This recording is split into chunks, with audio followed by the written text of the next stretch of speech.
Welcome to Nightlight. Step away from the mainstream and gather around as we enlighten the world and our realities and travel this cosmic journey we call life. Join us as we share with you and provide that beacon that can guide us all to a better way. Explore with us as we examine a metaphysical montage of spiritual insights, covering everything from the mundane to the magical, UFOs to unicorns, and everything in between. This is a time of awakening, of sharing and evolving, of spreading our wings and soaring on the cosmic breath of creation.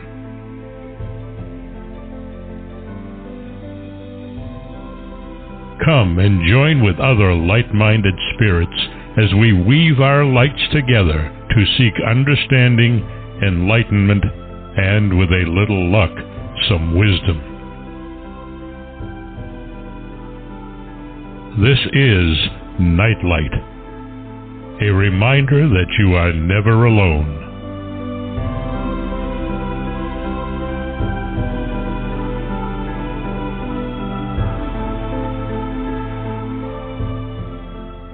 Welcome, everybody. This is Neon Twilight on Nightlight with Solaris Blue Raven.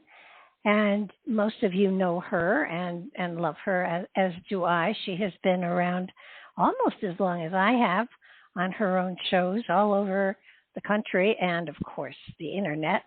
And she brings to the table such great wisdom and knowledge and insight that it makes your head spin, but it also makes you think, which is the best thing out there. It sends you to the books on occasion, and it makes you stretch yourself and become wiser in spiritual ways and other ways as well, hopefully. And for those of you that are relying upon my website to tell you when the show is going to be, my website lied. This is a 2-hour show. I at least booked it for the amount of time, even though I got it wrong on my website. Techie stuff is not my greatest attribute these days. But back to Solaris. She and I have known each other for quite a while, and within the last couple of years, she's been doing a show once a month on Nightlight, bringing her wisdom and insight into the foray of this platform as well as any other platform she decides to go to.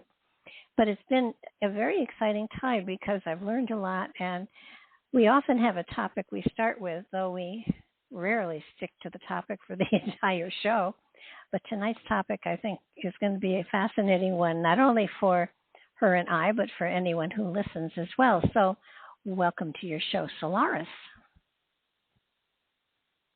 Thank you, there? Barbara. It's a pleasure to be here again. Yes, I am. Can you hear me okay? I can. You hear me, Barbara? Yeah. Very good. Can you hear me? Excellent. Wasn't sure about okay. that. But yeah, you're fine. Your audio's great. I had my mouse malfunctioning, so I have to manually manipulate when I was muted there. So thank you so much for having me back on the show with you. And it's so great to connect with you and discuss whatever we choose to talk about. So thank you. Well, I think the coolest thing when we were talking about, you doing a show once a month, was finding a title. And is Neon Twilight something that you had, kind of roaming around in your brain, or is that just something that you were inspired for? Yeah, Neon Twilight is, I was starting to work with that energy and also doing little MP3s and audio files. So yeah, Neon Twilight's connected to my work insofar as what I do. So I thought it was great that it morphed into a show here at Nightlight. It's awesome.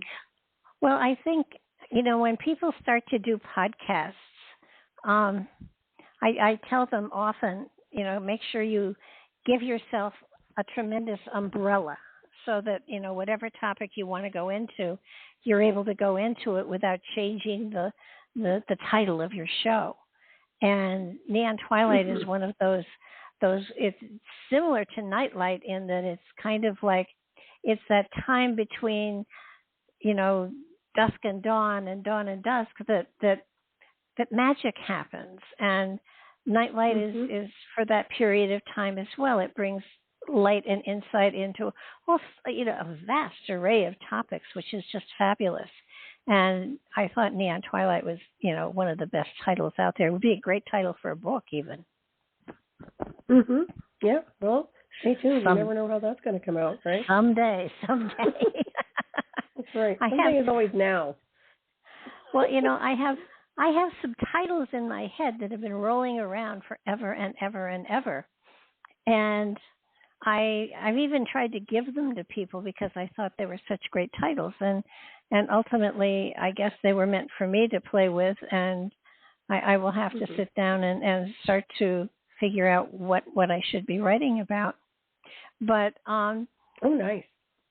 Yeah, I one of them was Seasons of My Soul, and pretty. I like that. I thought that was a cool title. Seasons of My Spirit. I haven't decided which. And the other one that I have played with is When the Marbles Start to Roll. And I threatened my mother. That book was actually inspired by my mother. She had dementia, and she kept having these little mini strokes and stuff. And every now and then I would give her a handful of marbles, and she'd say, "What's this for?" And I said, "You're losing your marbles. I thought I'd replace them." And Aww. and when she died, there was a big bag of marbles. She saved them all. But when dementia and old age and whatever you want to call it happens to some people, there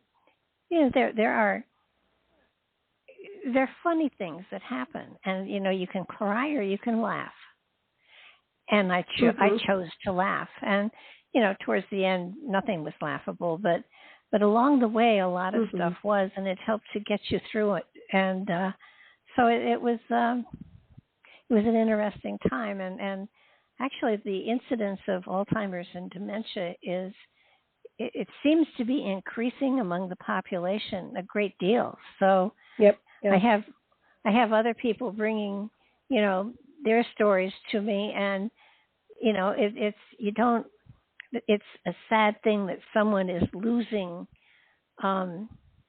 their ability to articulate something, but they aren't necessarily their brain is probably functioning just fine. It's just that getting words out or getting things out is just not as easy as once they were.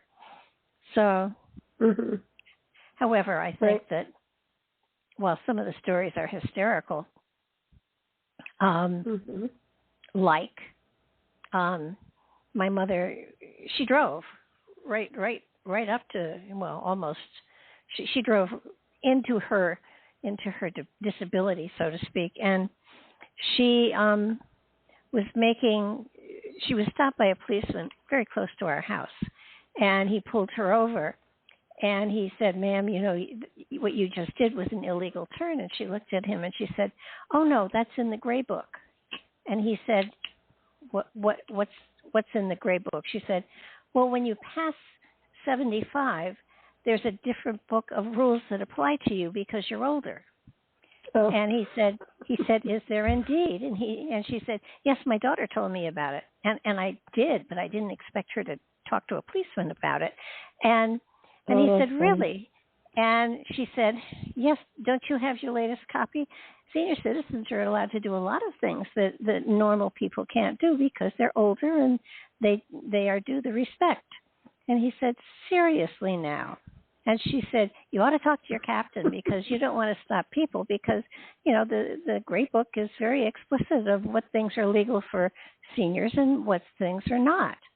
And he looked at me and I looked out the window, and he said, "Well, your daughter probably doesn't have the most recent copy of the Gray Book. And in the Gray Book that I saw, what you did is still illegal." And she said, "Oh, goodness, I'm so sorry." And she looked at me, she said, "Didn't you get the latest copy of the Gray Book?" I said, "No, Mom, I must have an old version." And so she looked at him and she said, and he went along with it. She said, you better tell your captain that everybody should have the gray book because there are a lot of senior citizens here. And he said, I will make sure my captain knows. But until you've reviewed your new issue of it, don't go driving. And she said, well, I'll have to check that out with my daughter. And I said, I'll get the newest book. Don't worry. Oh, that's funny.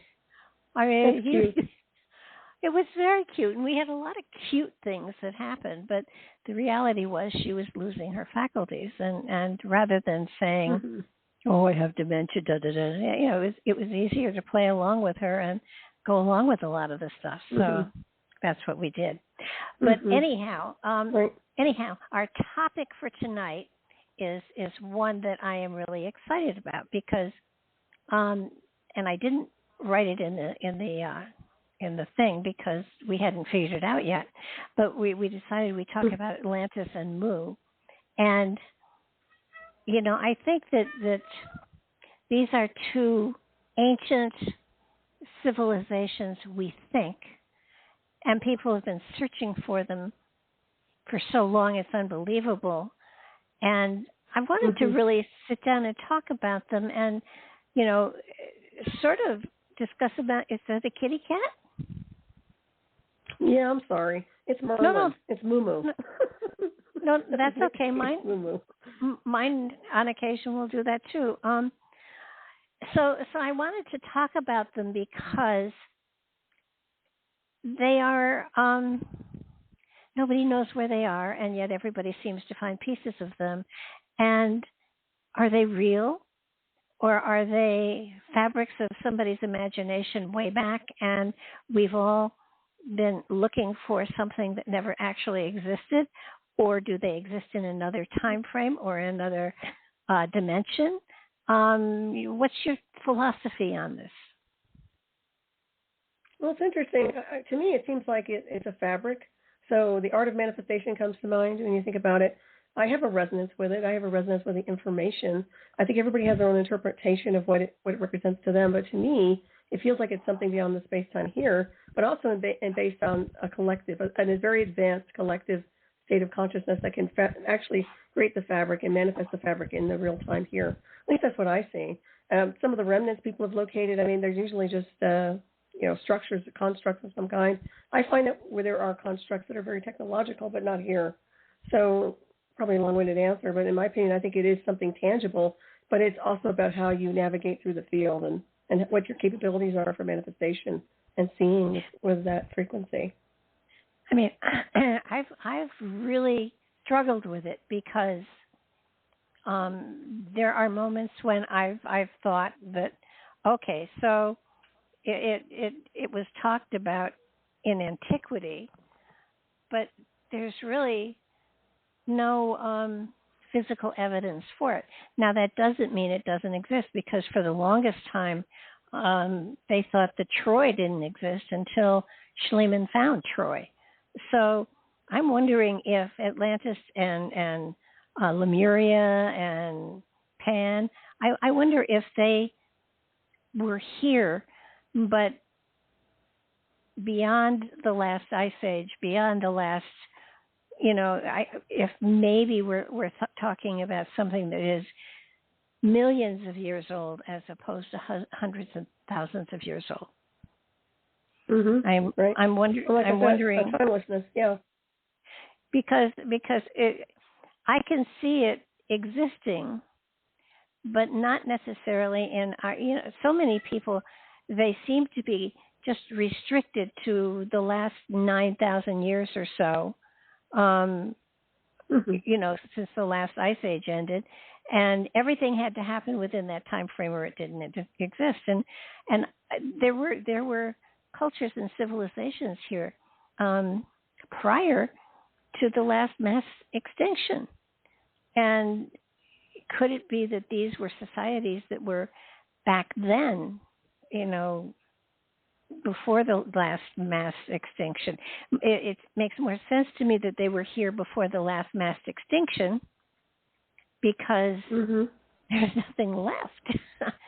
So, right, yeah, that's what I mean. It's always rubble or a structure of some kind. Not Atlantis, but the idea behind what's left of this realm or architectural. It's usually just like the pyramids come to mind and that kind of a thing where there's no real technological imprint. Although we do have technological imprints, but in my opinion, I think they're above classification and beyond classification. It's my impression. Well, if there's a whole talking, multiverse hovering over our heads. yeah, and the thing is, dimensionally speaking, I'm wondering if it's a memory we're bringing from another dimension that didn't actually even happen on the Earth plane, but it happened in another dimension where our spirit was. And when we migrated to the planet, we brought that memory with us, and we kind of plugged it into this physical reality when it wasn't even actually a part of this physical reality. That makes a lot of sense. When we have cellular memory at the molecular level, you have all that databases that come in. I would think that it would be connected to the cosmic blueprint for sure if we're bringing in data from another timeline or another space-time. And I think it's all based on the frequency once again. And if you look at it like a computer system, you're talking about dimension. I'm a firm believer that frequency interferes with that. So if we have a non-productive field and we're trying to navigate, people can have amnesia, they can have missing time, they can have, side effects in association with what you're describing. I mean, some people say it's connected to old age and this, that, and the other. I'm wondering actually if it's not something other than that. So that's just me, looking at it from a different perspective. But I think that you're right in the sense of the databases we bring with us are galactic or beyond this configuration. And that's when we get the real glimpses of truth, beyond this veil here, this social engineering scene. Well, it's so hard because there has been such a great amount of work put into wiping our memories clean and teaching us things that are not indigenous to our spirit in order to survive on the earth plane. And when you look at what we do with our children, we teach our children certain things that are not true, and yet it isn't until you reach and so I'm wondering if the same thing happens, that we have this memory. I believe there was an Atlantis. Totally, absolutely believe it.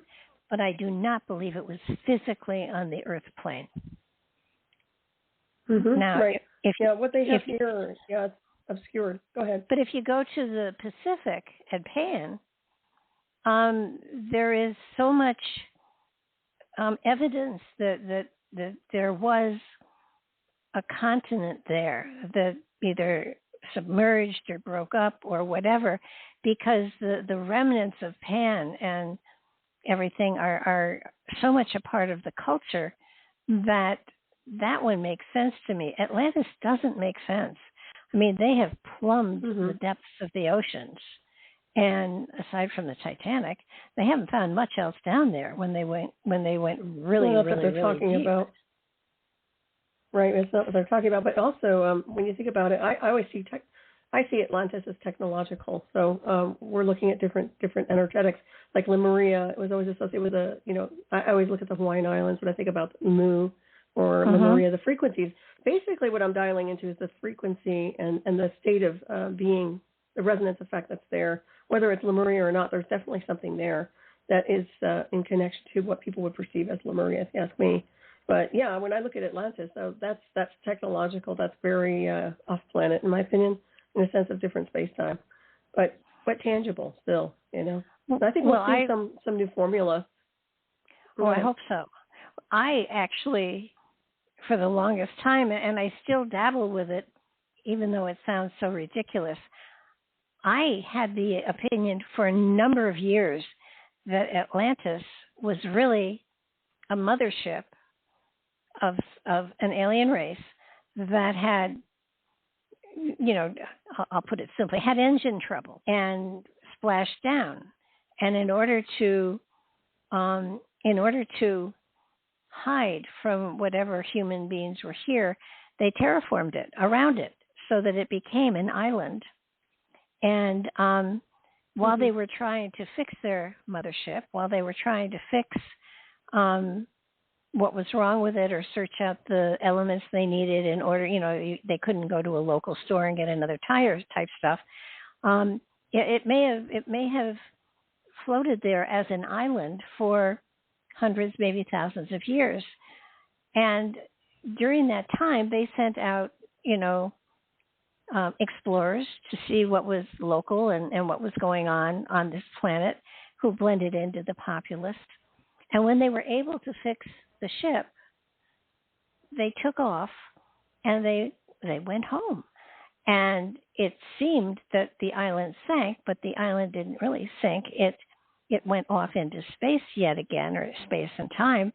And those that were left here are the ones that were responsible for some of the construction of some of the structures that we've got, because they still had the technology within them to build these structures. And of course, when they passed away, that knowledge went with them, and so we're left with the structures and no explanation.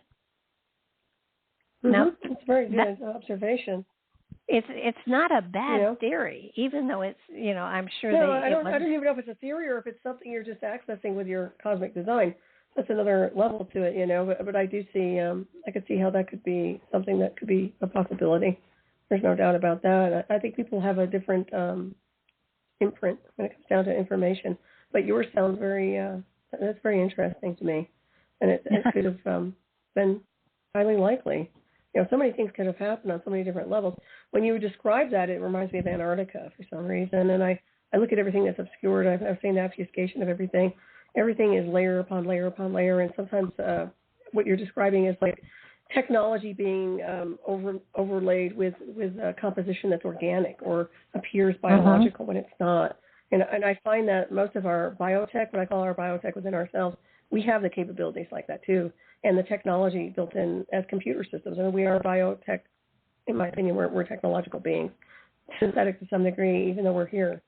So I think anything's possible, to be honest. Wasn't there a?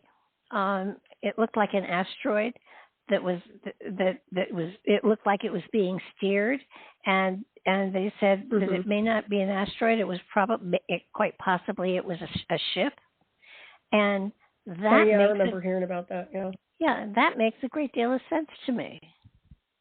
While Star Trek and the Enterprise was really cool, but if it floated through space as an asteroid, it would mean that nobody was threatened by it, and it could go and come as it wanted to. And then of course you have your little drones and your little shuttles and things like that. But and getting back to Antarctica, when Operation High Jump, when they went down there, there were saucers that attacked them. They had swastikas on them, but I'm wondering if the Germans tapped into something that was way above and beyond, what was going on the planet at this time, and that, and I still feel it's there. I feel activity there. I don't feel that it's just an empty shell of nothing. There's something there, and Antarctica, definitely. So is that what you're talking about? Yeah. And I keep wondering, one of my areas. Why are they high? Now, I do believe an alien presence is there. Absolutely, totally, 100%. But I also believe there's a German presence there as well. And when you read Admiral Berg's diary and stuff like that, they all spoke German. There were swastikas there. So it was the Nazis who discovered it somehow. But now I don't believe that they're Nazis. I think it's just this, and actually the swastika symbol is a very ancient, old symbol that has been used way before the Nazis decided to use it. So it really doesn't necessarily mean that they're Nazis. It is an ancient symbol that has been utilized throughout time. Yeah, all the symbols got hijacked. Everything's been hijacked. There's no doubt about that. I've written about that in my book. I can't remember which one it was. My most recent, I think, Alien Intelligence. I alluded to that. But there's definitely what I call the jump points, and also the more than likely aspect of them breaking orbit and moving into another space-time with their race, so to speak. So in my opinion, I think they broke orbit. And I think we've broken orbit a long time ago, and also that's not the first time that's happened. So when I look at this so-called space project, we look at the space program here, it's so, it is what it is. It's linear, and it's filled with a lot of misperceptions from people that are not getting the real data. But that's why we already know. I mean, when you look at it, but I do find that there's a huge sanitization going on when it comes down to controlling and manipulating the narrative for this. So, that's what's so sad about it. It's sad when people, not us, we're not really speculating, but a lot of people don't even understand that the real truth behind the veil. So hopefully we can get that revealed sooner than later. Well, yeah, you kind of want the veil to be raised, and yet there are so many people or agencies in power, and I'm not talking, the government we know, because they're just a shadow government themselves, but there are people behind that are controlling what's going on, and it blows my mind that the human brain is huge. The human brain is capable of so much, and we only use 6%, 7%, 8% of the capacity of the brain that we carry around. So what if we were able to utilize it fully? I mean, well, I know. I've been through projects that will accelerate that. It comes down to the interface, programs like that. So we do have those capabilities, but I don't think everybody does. I think there are certain beings like us who are what I call hybrids that are calibrated to be able to interface with machines and technology. That's where the evolution comes in, and it's not like transhumanism, but it's literally the capability to interface with a machine and sentient machine intelligence, and that's where the breakthroughs are, and that's where I've been. I mean, in the past. So when I look and I see what's going on here, sure, people can calibrate. They're calibrating every day with their iPhones, and they're calibrating every day with the different types of that Zuckerberg put out and all these projects. I mean, those are really kind of a soft version of calibrating the brain. But people they do have capabilities. It's also something that can create a lot of disturbance and a lot of psychological issues if you don't know how to navigate.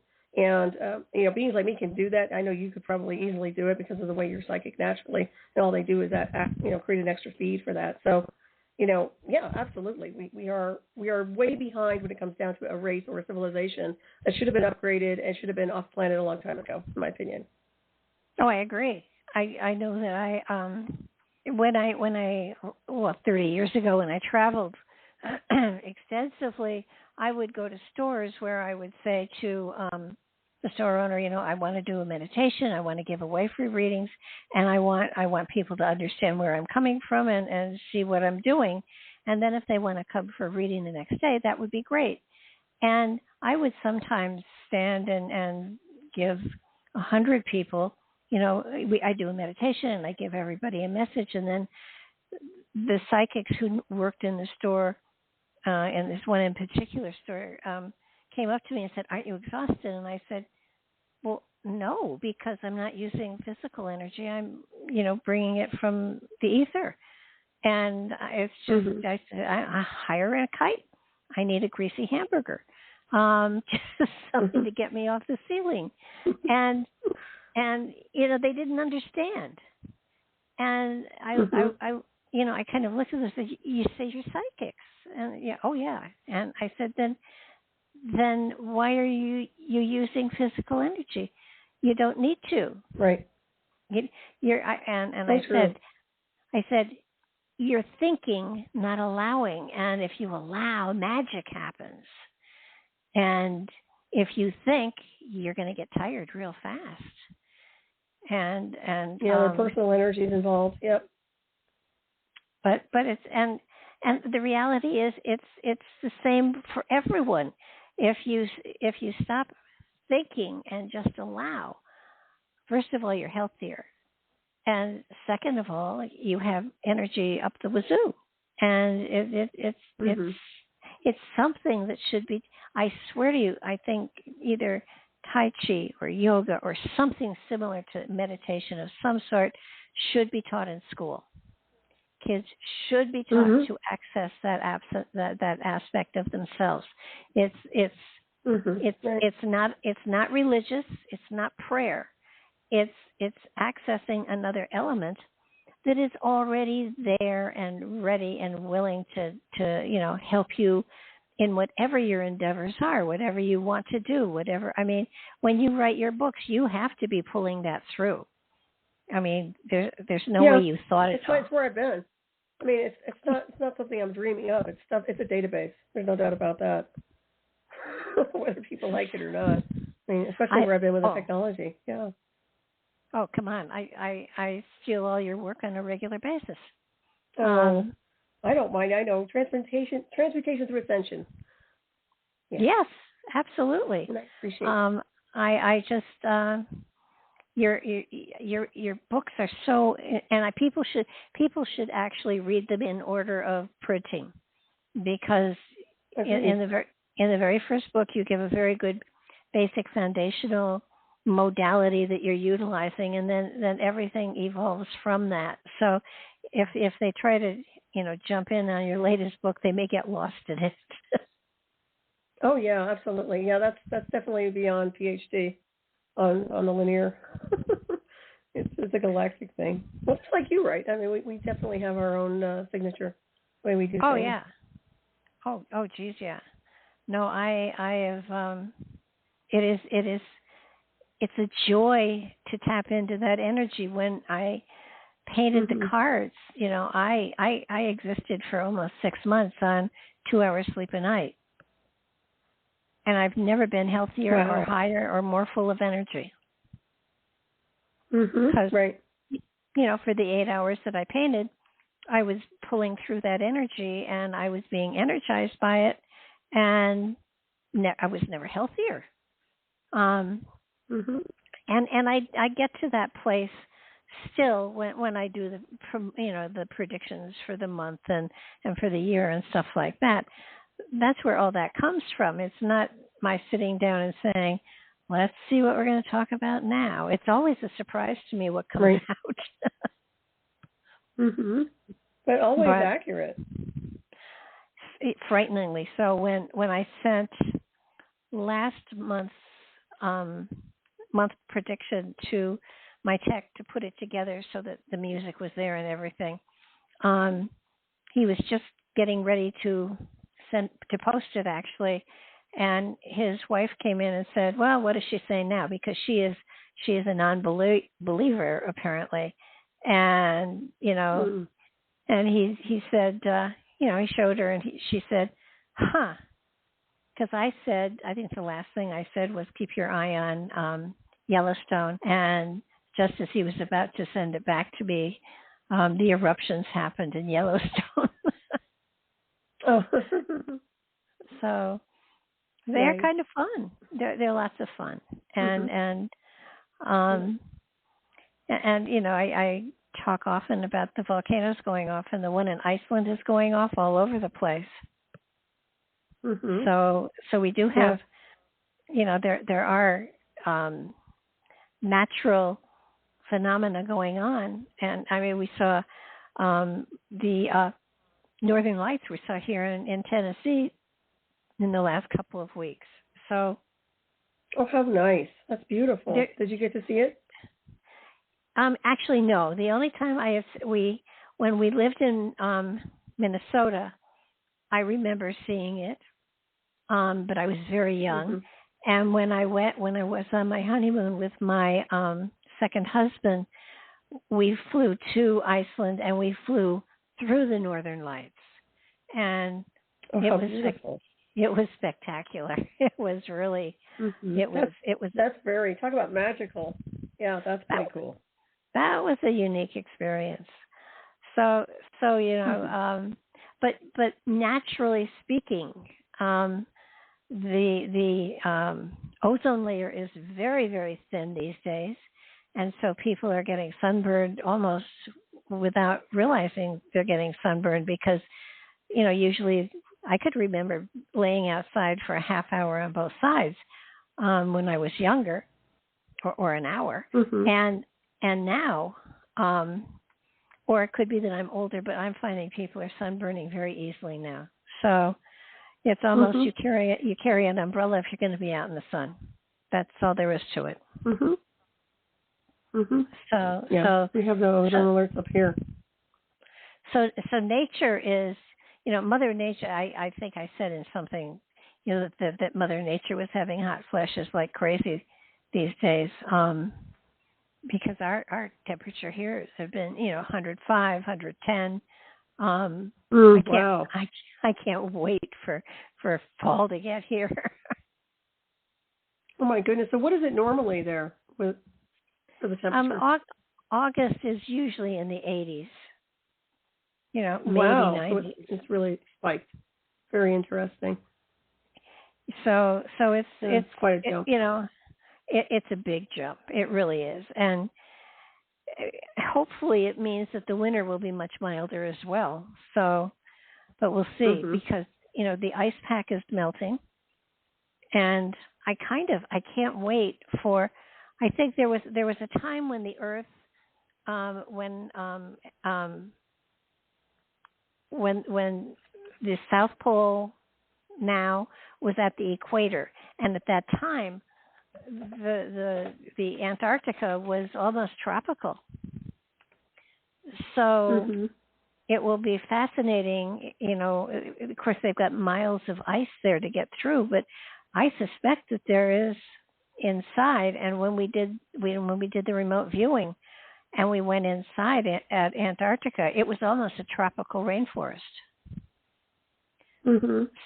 So I'm wondering what is truly that deeply down, what is really there. Should be fascinating at some point, maybe not this life, but maybe when we get on the other side, we can peek in and see what the hell is going on. Well, to me, it seems like there's a huge radiation signature, and besides the stuff that's cosmically organic, I guess is the word, but literally there's technological stuff that's creating an enhancement with radiation signatures. So, the heat aspect and beyond Wi-Fi signatures and beyond the 5G and all that, I find that has a contributing factor to some of the stuff that's going on, even though they wouldn't admit it. So that's just something I'm looking at from a parallax view. But I would say that's part of the equation.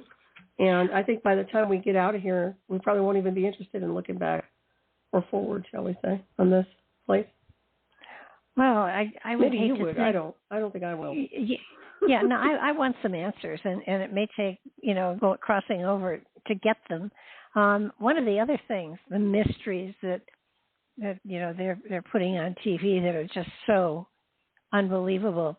You're familiar with Skinwalker Ranch, right? Sure. Yeah. Haven't been there, but yeah. No, but I'm thinking that may be a place where they have buried nuclear waste. Wow, very interesting. Well, I wouldn't be surprised. But they were using a lot of experimental technologies, right? So, wasn't Bigelow, he had it prior. I don't know who else has it, but I'm sure they had all kinds of different technologies there. Yeah, go ahead. Yeah, but what if it's nuclear waste from a previous civilization before the last mass destruction? That's interesting. I mean, we buried nuclear waste for a long time. I mean, there are some countries that was just dumping it into the seawater, but, we buried it. As far as I know, mostly we've buried it. And so I'm wondering if what because they've have radiation burns, and I'm wondering if they've pierced some of the containers and the radiation is seeping out and causing a lot of the distortions. That's interesting. Did you ever remote it? Is that what you were looking at, or no? Well, it came, I guess, in a dream. So okay. So yes, to kind of both. Very interesting. Well, it's something to look at for sure. I mean, array systems come to mind as anything that can create a radiation signature. But then again, if you think there's something buried down there, or if that's the impression, then it's worth looking into even further. I think anything's possible, especially when you're getting a hit on something or you're over a target. Especially on a remote level. Well, it's just everything. But I think it's beyond the supernatural. Go ahead. Oh yeah, no, I don't think it's supernatural, and I don't think it's alien technology. Yeah. No, I think it's nuclear waste of some sort that has been. I don't think there's a any sort of a, what's the word I'm looking for? I don't think there's there's not there are tunnels down there, but I think it's more that there are just caverns where stuff is stored. I don't think, there are computers and all sorts of stuff like that. I think that what's being protected, and I think it's being protected, is a lot of waste that they don't want us to set loose on humanity. And when you come down to some of the things that have happened, there have been some that have had radiation burns. There are cows that have gone absolutely crazy, and by getting radiation exposure, that could happen to them.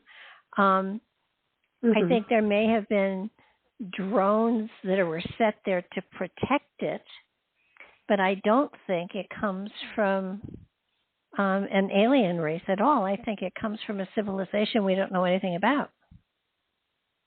And it's sort of like, interesting. You set up a protective screen or something to protect something that is that dangerous. And I think that what you're seeing are drones of some sort. I don't think they're manned vehicles at all.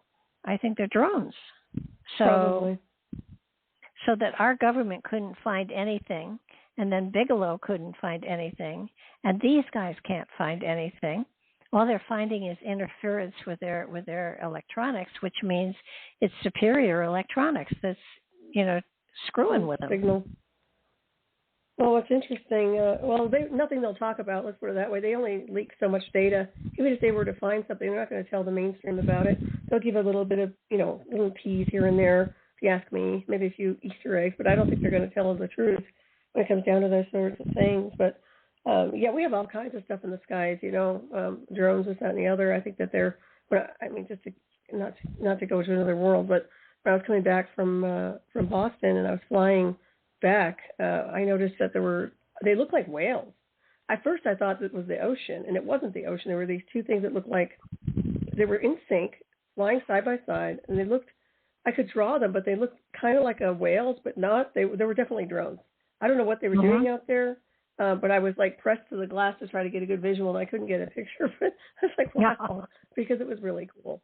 So I'm under the impression it was something maybe military, who knows, but my point is that was something I wasn't looking for. I just happened to see it. But at first it struck me as cetaceans for some reason, but they weren't. They were technological.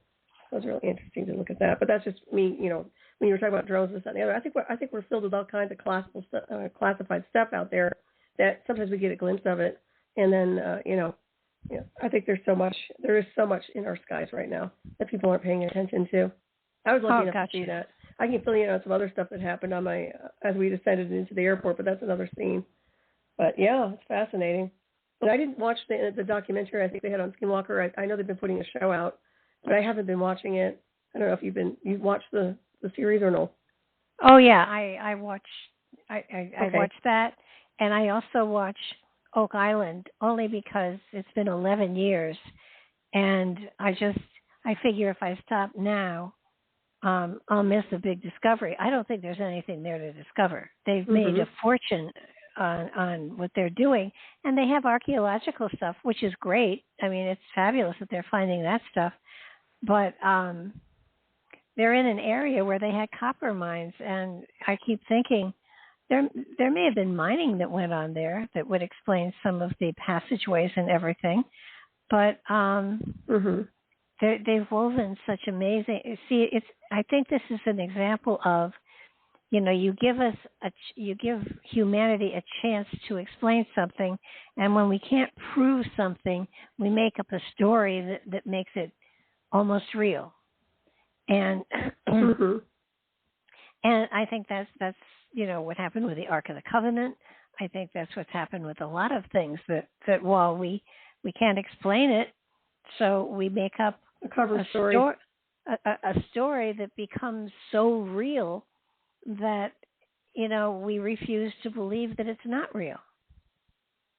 Well, I think that has a lot to do with the people in the illusion of power and control trying to create this psychological imprint, which isn't necessarily based on the truth or fact, but something to create once again, an obfuscation, a smoke screen, so that people can absorb that but never really know what's really going on. I mean, this has been going on for decades and decades.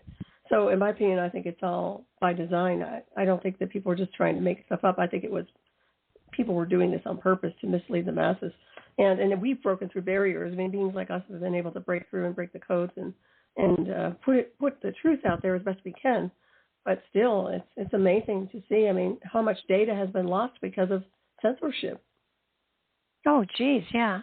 And censorship it's more today than it ever has been before. And they don't think so, but it is. Yep. Oh my goodness.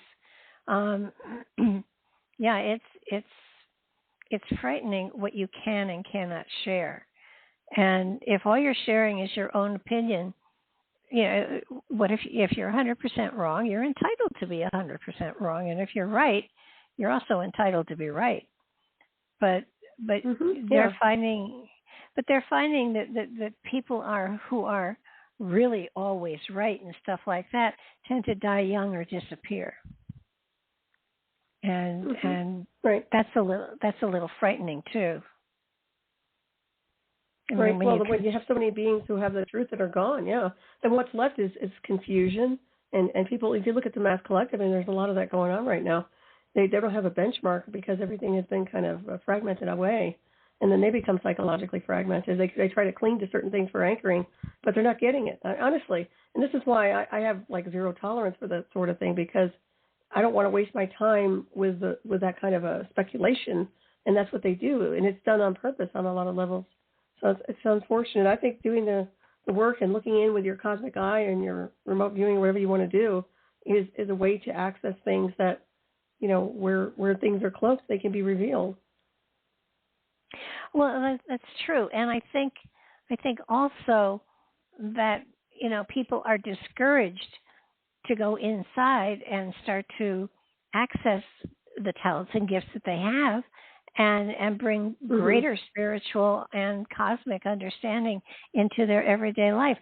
They're discouraged to do that. It's they are, and they're afraid. There's nothing scary about it. It's really enlightening. Agreed. It's enlightening, but what it does though, it means that then you become dissatisfied with the status quo, and you want answers.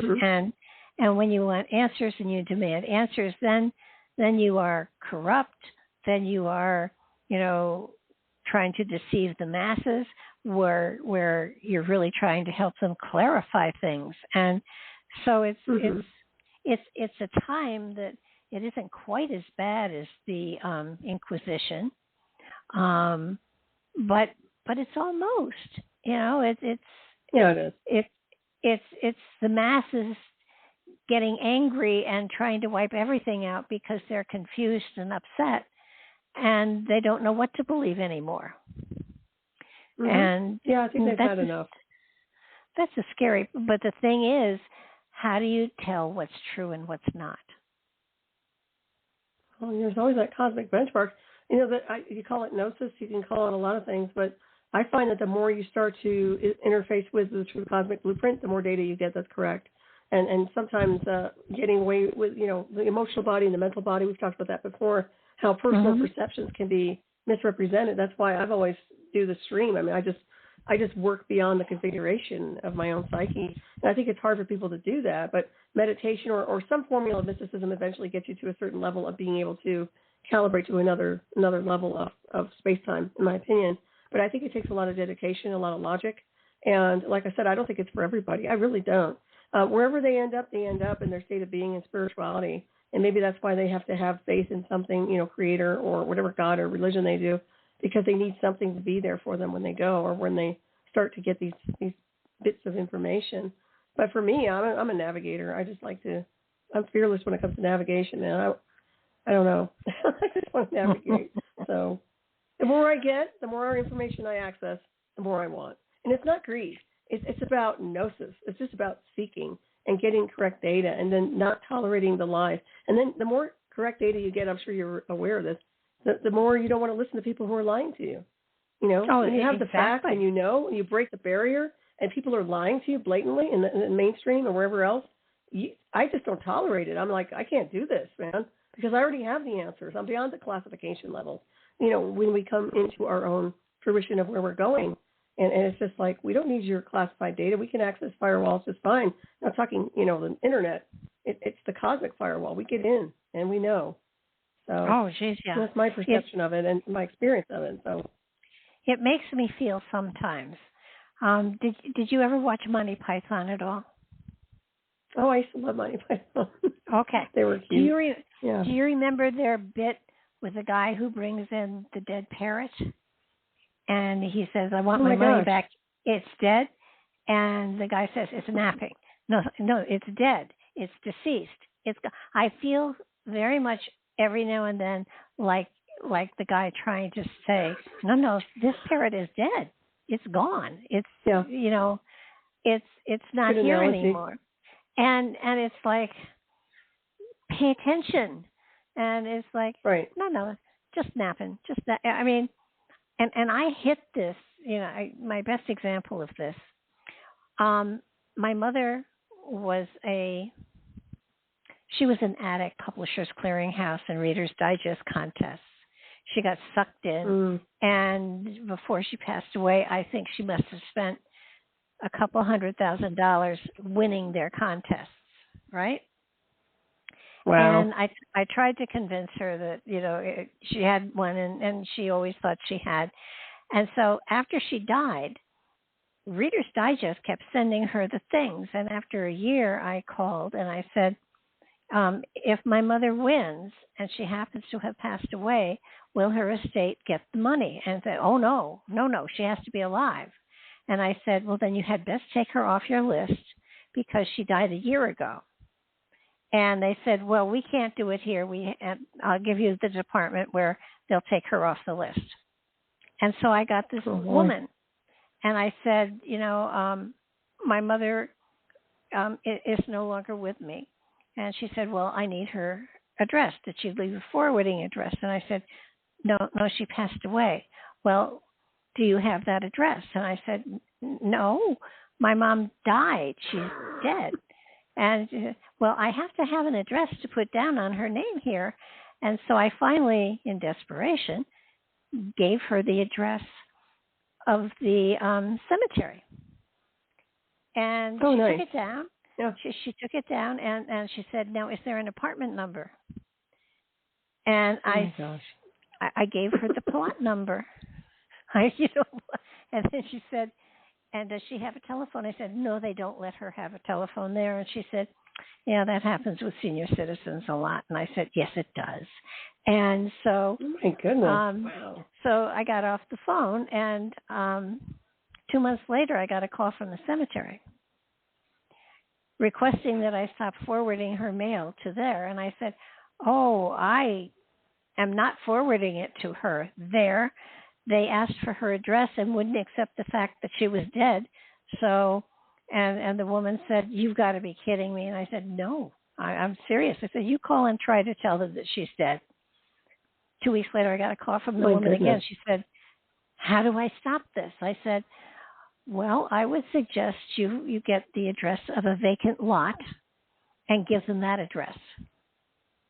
And she said, gotcha. And that's what she had to do. They would not accept the fact that my mother was dead. And in many cases, that is happening in our society today. No matter what you try to tell somebody, even though you know it's absolute truth, they will not accept it because they've been conditioned to accept a lie. That's right. Yeah. And lies have no power. That's what's so interesting. And you see a lot of these people talking and having control over the masses. And it's all deception, but that's a false matrix. It has no validity. It has no value to the cosmos or our blueprints. So therefore, it creates more problems and more inversions. And I know they probably, in the back of their heads, must get this. I mean, quite honestly, it makes you wonder, though, that lady who is insisting on the address. I mean, knowing that this person is deceased, I mean, this kind of ridiculous, ignorance. I mean, honestly, it's just blowing me away. Well, I think they were taught to not accept any cancellation. You have to get an address to send, and But it was like the parrot's dead. It's gone beyond. It's no longer flying. Yeah, it's deceased. exactly. It's diminished. It's, you know what I mean? I don't know how many different words Amazing. you can use. But it did remind me of Monty Python. It was like, I can't believe this. So I have to, so in order to communicate with her, I had to give her a lie because she wouldn't take the truth. And I think society as a whole today picks the lies they want to be guided by and negates out the truth wherever it is. And I'm not saying everybody, but I would bet everybody in some way, shape, or form sometimes has that experience. You know, it's like, oh, my gray hair doesn't show. Yeah, it does. Nope, it doesn't. Those are highlights. You know? So we do it to ourselves, and we don't think anything of it. But it's also being done to us by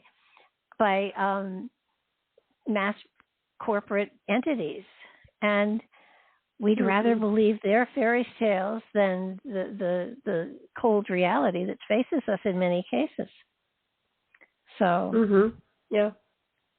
And it just creates more wormholes, more distortions. It's just no good. It's non-functional. It's not sustainable, that kind of a fabric.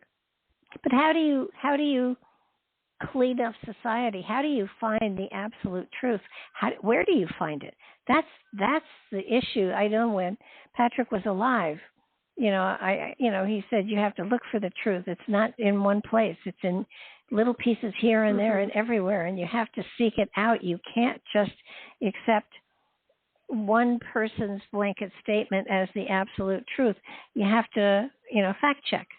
You have to do some research. You have to time to research and not accept something you're handed without proof. And today, more than ever, I can't imagine what he'd be a crazy person today.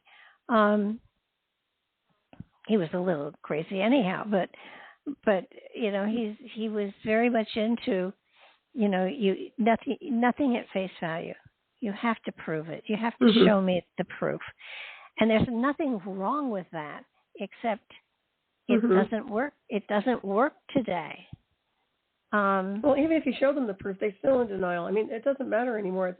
I think it's the misperceptions of mankind. And honestly, when you talk about truth, I think a lot of truth is based on higher consciousness, and it's not New Age. I mean, the higher self-awareness, superconscious aspect, us being co-creation to source, the true creator, or the intelligent design of the universe, of the cosmos. I mean, you can look at it on that level versus these constructs called religion, which create a distortion in the field. Like, you have to get clear, and that's through frequency, which gives you clarity. The higher the field, the faster the frequency is going to give you more clarity, in my opinion. So, and then once you start accessing and dialing in, you just get pure data. There's no spin on it. It's just pure data. And then you interpolate the data stream. At least for me, I can say. But I don't put a personal spin on it. I try not to anyway. Try to just keep it as clear as I can. I think that it's just a seeker. I think that once you get to a certain level, you just keep navigating. And you don't have to, make everybody believe in what you're doing, but it's nice to be able to share enlightenment and information and light technology, light information, right? It's not just about spirituality. It's about what we do with technology, what our capabilities are. I mean, that's where I've been. That's the angle I was at with all this communication with the interface and everything. And people just don't want to know. Sometimes they just don't care, or sometimes it's getting censored and this and the other. But I think there are several ways to be able to share the data. But I think it's a personal journey for these people. I really do. And I don't think they want to. I don't think they want to move out of their little, wherever they are, their little perches. Quite often, it's far more comfortable to be disillusioned than to be informed and have to deal with it. Right. Yeah.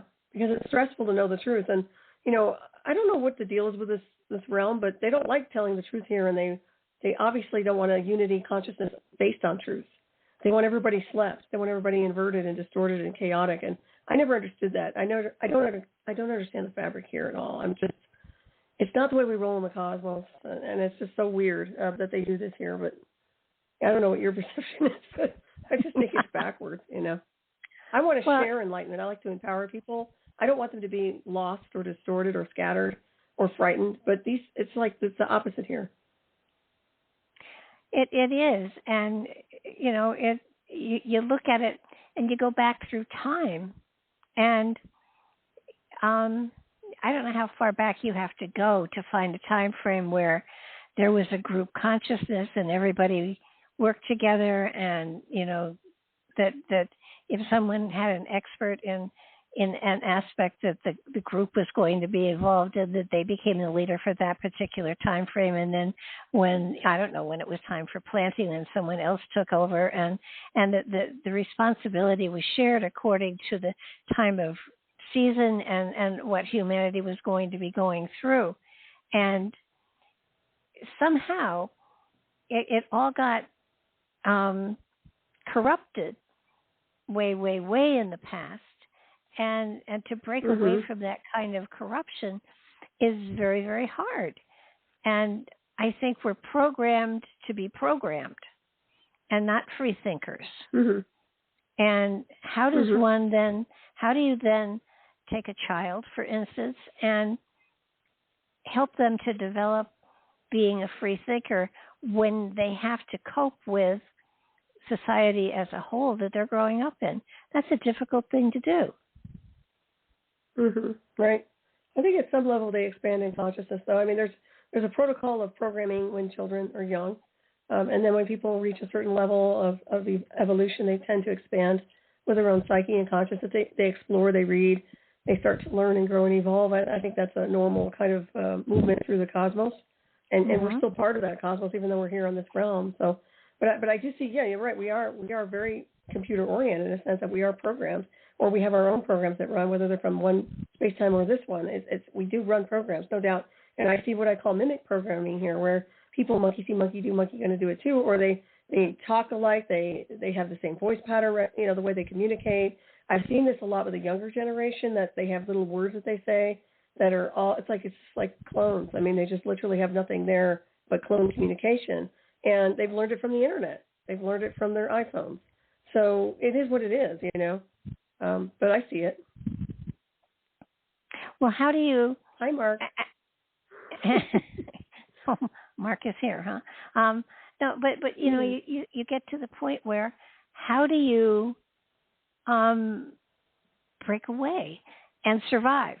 And they talk about alien presence and stuff like that. Well, I think we're the aliens, and our presence, and so it's sort of like, how do you get to that baseline where the truth is?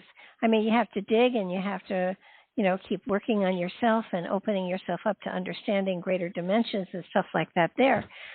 But once you get into that position, then how do you survive in a reality where everybody else is sort of programmed? And you seek out certainly people that you can talk to that talk your language, but the reality is, if you aren't a member of the core group, then you're an outsider, and then you're ostracized. Yeah, I think that the bottom line is it's frequency based, as we've always known, and that the higher you get, and the more you're in resonance with a different configuration of space time, the more you'll be able to access and go through other corridors and doorways and gateways and cosmic gateways that will allow you to be in the right space time, where you probably will be around those that are like yourself, which of course we are descendants of the visitors. We are extraterrestrial, whether people like it or not. I don't even call it extraterrestrial, but my book on alien intelligence is just that. We are the descendants. It's in our DNA sequencing. So for them to be in denial of that and then pretend it's some kind of an exterior source, that's BS, and that's been a lie, and that's infuriating to me, especially since I know how we operate, how our capabilities run. I think we've always been that cosmic being, and for some reason they just want to associate it with this generic formula of reptiles and grays, or something they want to create a scary scenery, schematic for the people, which is wrong. But yeah, I agree. I'm not here to recruit anybody, and I've seen it. Certain people kind of get together and they stay in their little whirlpools of their own collectives. But those of us who are more about navigation or more about expansion, our frequencies are going up and up and up and out, and we have to move with it. I don't think going backwards is a solution to any equation. Going forward, beyond forward, is really where we need to be. in the future beyond the future. That's what I see. I don't know if that even answers your question or if it was a question, but well, that's what I see anyway. The reality is consciousness. It's that etheric consciousness, and all etheric consciousnesses are exactly the same. There's no better, there's no worse, there's no higher, there's no lower. There just is. And I think that so many people need to have a position, or they need to be able to identify an aspect. I'm this race, or I'm that race, or I speak this language, or I speak that language. The reality is, consciousness-wise, we all speak the same language. It doesn't matter what physical language you speak. If you're talking consciousness, there's an open flow of energy. And universal formula. Yeah. So we are all the same, different but the same. Different species too, though. But there is a species thing going on where yes, they are, but they're not, because there's different space-time configurations of different species that are, in my opinion, entered onto the timeline. And when you look at the cosmic blueprints, I'm not convinced everybody's from the same destination or location off planet. I find that we are different, but not in a way where we're enemies or adversaries. It's more just about different species beyond the realm. Yeah, that's just my impression of where I've been when I've looked at. But not that this person's a blue chicken and this person's that. I'm not playing that card. I'm just saying that there's different locations, just like there is here on this realm, where you have different countries and the illusion of. But yeah, the formula of universal language, universal light languages, is always around. And the ether, what you call the ether, is intelligent. That's the intelligent fabric as well. It's all sentient machine, if you ask me. I think there's a huge amount of sentient machine intelligence, which we are. That's our DNA sequencing, although they don't want to admit that. But it is. And that's why we're so responsive to frequency. And consciousness beyond the realm is because of the frequencies in association with that, which calibrates us, in my opinion. Do you think that what's happening today, especially with the planet, with the ozone layer thinning and with the frequency coming from solar flares and stuff like that, impacting consciousness, do you think that's either adding to the dissatisfaction and fear that's going on here, or is it increasing because people are more aware of what's going on? I think it can be both, quite honestly. I think there's that coming in, and then there's also the weaponization that we're dealing with. So two different waves of energy colliding with each other. But like I said, we always break orbit. We work with the higher field and higher frequency, the one that's part of the true cosmic blueprint. And with that comes a better ride, if you ask me, a better way of navigating without all these gravity wells that people get caught up in. I think the more we get stuck in the linear with all this stuff going on here, the worse it's going to be, the harder it's going to be to navigate and ride the waves. I mean, it's just, I always look at it like a little astral plane. I think we probably touched on that before, but it just feels spiky, and it feels like Twilight beyond Twilight. It's not like a good Twilight. It's more about a strange energy that rolls here on this realm right now. And I think that has a lot to do with what, like, universes colliding almost. It's that energetic. Well, I think we're also passing, if you go into astrological stuff, we're going from the Piscean age into the Aquarian age, and we're past halfway, so that we're more, all of us are seeking, and it just, lots of people don't know what they're seeking for, which I find fascinating. And I think they're looking to go home. I really do. Yeah. Well, yeah, but I mean, when I say seeking, what? Well, I was going to say, you're here on the planet, you've got to survive. So, you have to find a modality that suits you, that enriches you and enables you to grow. And so many people are taking, the sidestep into, I'll just take whatever I can get and survive. Well, you can do that. You can survive a lifetime, and then you can come back and do something else. But the reality is, we are capable of doing that ascension process now, of opening our eyes, of opening our hearts, of opening our spirits, of moving into another frequency where we can see things more clearly and understand that there's a power struggle going on, not necessarily knowing who it is or what it is, but knowing there's a power struggle and wanting to stay out of its way because you don't want to be a part of it. Right. Yeah. I think that's part of the conditioning aspect, but survival is a lot easier when you're in the right resonance wave, and in my opinion, and like I said, you made some really good points with that.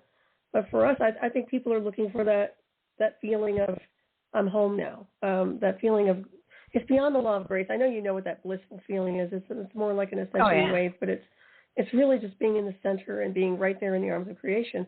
We don't have that here right now, and it's not just about not being in a state of grace or this, that, and the other.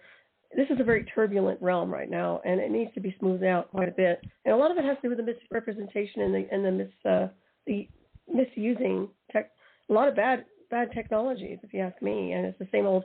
We were talking about Atlantis. We started off talking about Atlantis. Well, the fall of Atlantis, if you want to look at the fabric of it, was based on what people have said is based on technological warfare or a very advanced weapons system that really just took it all down. I mean, that is the storyboard a lot of people have been given. Whether it's right or not, in my opinion, I think yes. I mean, there's definitely this advanced technologies, and with that comes the need to be playing God with a little g and control, manipulate everyone and everything. And if you're more powerful than they are, you can express yourself or be able to interface with something that's beyond classification or do something that's spectacular that kind of makes them look weak or makes them look like they're nothing. Then they'll come after you. I mean, it's the same old story. So it's interesting to watch this place. With Atlantis, the story went that they attacked. Was it Troy? Was it Athens? I forget where they attacked, but they lost, and that the Atlanteans actually lost a war. May have been at the very end of their stay here, and I don't think they sank. I really think they flew away. The more I think about it, the more I think that makes more sense to me. But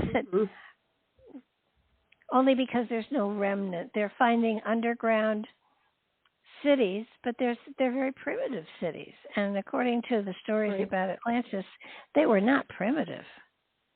I mean, even when you look at Mycena, I mean, beautiful structures, but not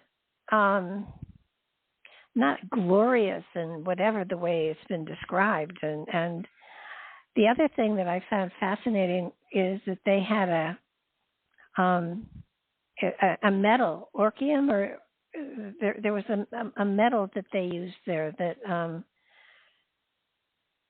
it's something like orchium, or begins with an O, I think. Ormus? I know what you're talking about. So like the philosopher's stone. Yeah, and they had an element that is not indigenous to the planet that they used. Now that to me is saying this is off-planet stuff. But nobody seems to talk about that. You know, they like the fable, they like the story, and they like hunting for something that isn't there. And I find that fascinating. I think everything that has been discovered that I have privy to, and I don't have privy to everything, but I have privy to a lot, just indicates a culture that was a civilization that, built well. The Bimini Road built well. My gosh, the Romans had cement that hardened underwater. That's impressive. There's a lot of stuff that went on. Indoor plumbing. They had indoor plumbing.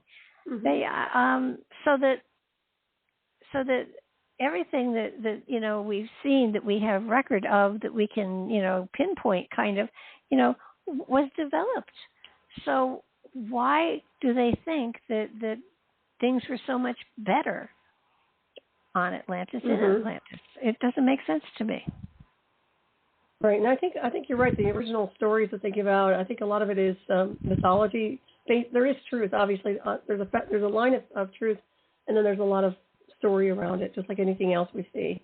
But to me, it seems like I keep thinking about intersecting portals and the things that you can access, where this world isn't really a world.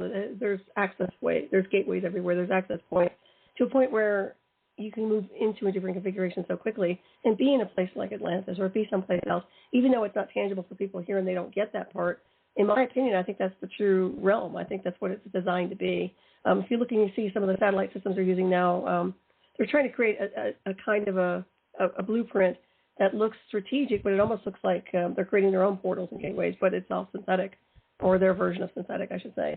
But in my opinion, I think that we're loaded with portals and access points that are based on frequency. And with that comes a whole different realm of information and people and species and technology. So I think anything can be created. I think anything can be showing itself to us if people are ready to look at it. Well, I think seeing all the volcanoes that are going off and seeing the earthquakes that are happening, my heavens, we've had a lot of tremors here in Tennessee. Now, I haven't felt any. They're itty-bitty ones, but that means they're itty-bitty building towards a bigger one. And we have the new Madrid fault line going kind of up the Mississippi, so to speak. I think that what's happening is that the interior of the Earth has been so disturbed with a lot of the stuff that we've been doing, or the drilling for oil and the fracking and all of that stuff,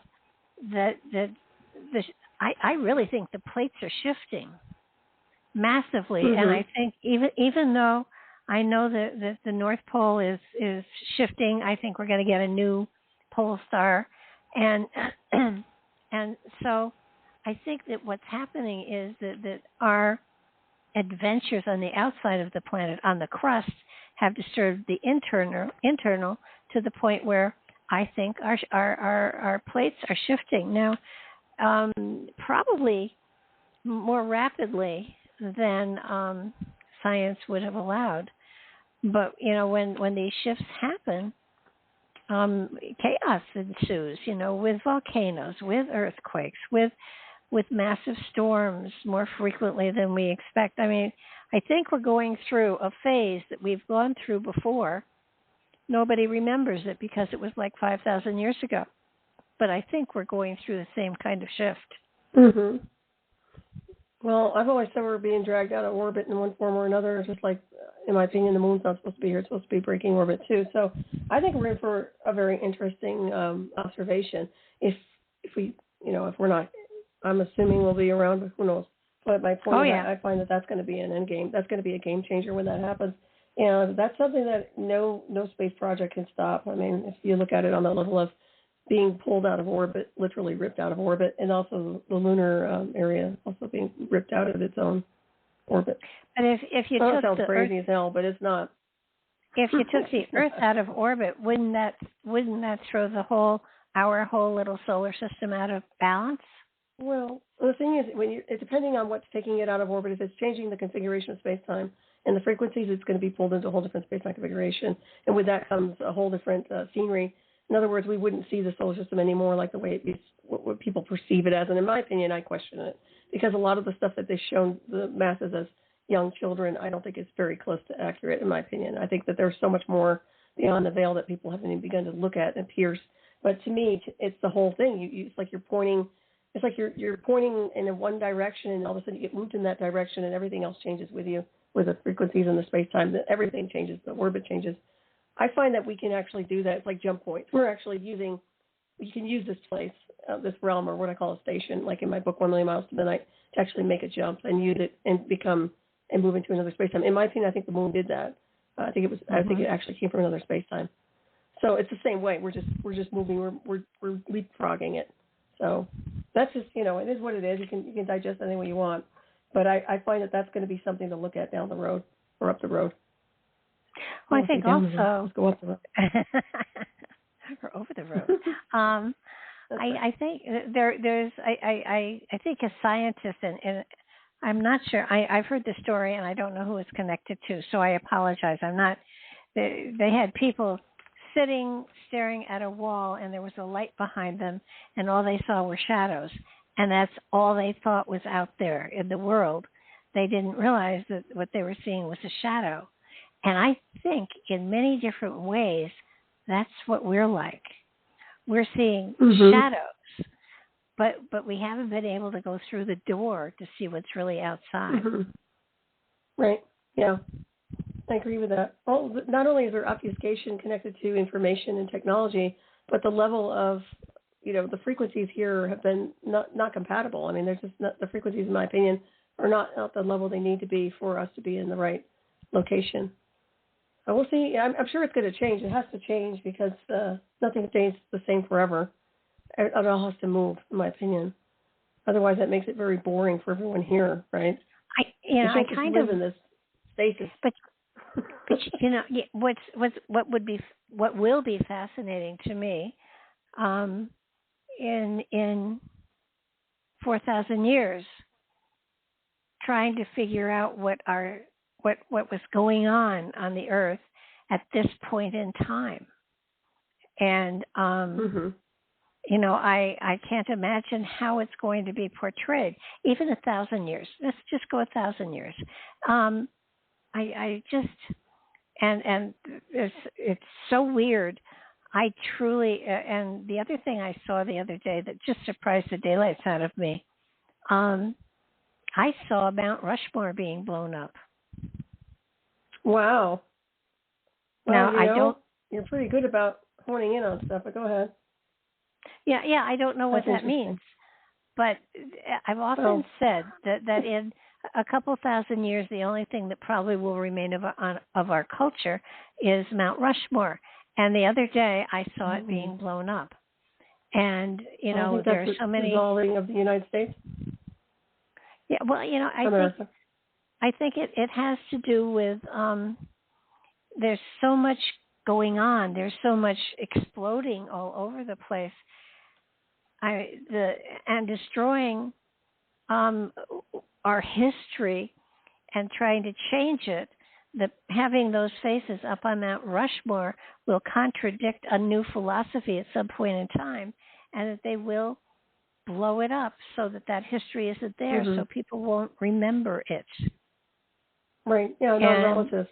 Well, I think that's what they've been trying to do all along, though, is slowly get rid of statues, this and the other, out of sight, out of mind kind of thing, because it is a recall aspect. I mean, when you look at something, I don't care what it is, piece of art, it obviously speaks to you on some level, conscious or subconscious, and we have a lot of benchmarks here that are associated with our history as Americans.